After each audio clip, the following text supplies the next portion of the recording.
और अब आइए सीधे आपको लिए चलते हैं मरकजी काबीना की मीटिंग के बाद इस वक्त प्रेस कॉन्फ्रेंस हो रही है। इसी प्रेस कॉन्फ्रेंस में लिए चलते हैं।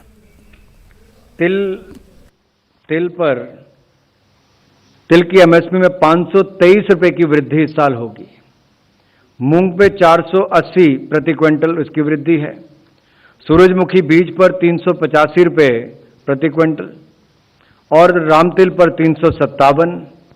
तो कपास मध्यम रेशा पर 354 रुपए, सोयाबीन पर जो पीला उस सोयाबीन पीला पर 350 रुपए की वृद्धि होगी और तूर पर 300 रुपए की वृद्धि है। उड़द पर 300 रुपया, मूंगफली पर 300 रुपया, ज्वार हाइब्रिड पर 232 रुपए, ज्वार मालदंडी पर 232 रुपए, रागी पर 201 रुपया, धान पर 100 रुपया, धान सामान्य पर 100 रुपया और धान ग्रेड ए पर 100 रुपया, बाजरा पर 100 रुपया और मक्का पर 92 रुपये। अगर आप इसको तुलना के रूप में देखेंगे तो 2014-15 से पहले मात्र गिनी चुनी खरीफ फसलों पर खरीद होती थी, शायद एक दो के ऊपर।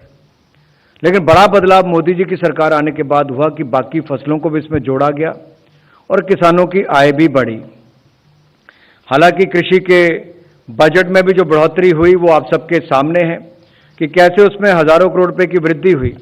आज से कुछ साल पहले 2013-14 में जहां मात्र 21,000 करोड़ रुपए इसका बजट होता था, वो बढ़कर 1,26,000 करोड़ रुपया हुआ है। ये अपने आप में दिखाता है कि कितना बड़ा बदलाव इसमें हुआ है।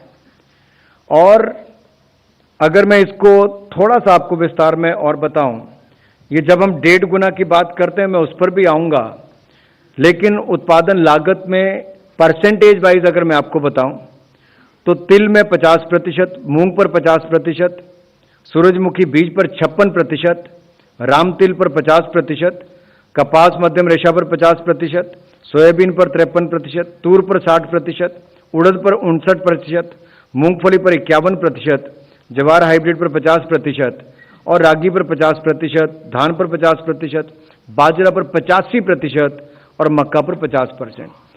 तो 50% से ऊपर ही सारे हैं। लेकिन कुल मिलाकर अगर देखा जाए तो 8 फसलों में तो कम से कम 1.5 गुना है ही।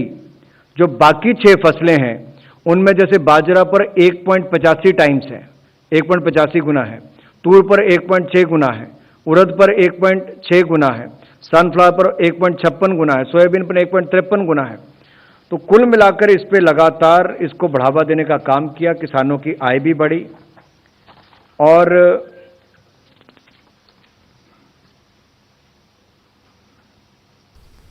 जो लागत प्लस 50% पे तो हमने किया ही।